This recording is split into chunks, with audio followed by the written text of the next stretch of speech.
இட்லி தோசைக்கு இந்த மாதிரி ஒரு கார சட்னி செஞ்சீங்கன்னா எத்தனை இட்லி எத்தனை தோசை உள்ளே போகுதுன்னே சொல்ல முடியாது. அந்த அளவுக்கு சூப்பராக இருக்கும். எப்படி செய்யணும்னு பார்க்கலாமா? வாங்க.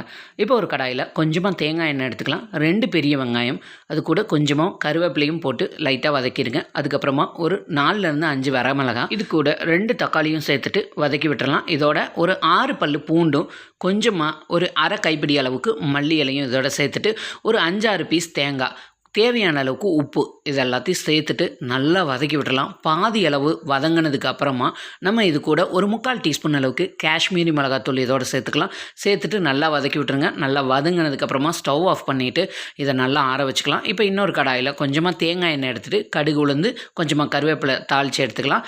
இப்போ ஆற வச்சு இப்போ அதை மிக்ஸி ஜாரில் போட்டு அரைச்சி எடுத்தாச்சு. இந்த சட்னி கூட இந்த தாளிப்பை சேர்த்துட்டு சூடான இட்லி தோசை கூட வச்சு சாப்பிட்டு பாருங்கள்.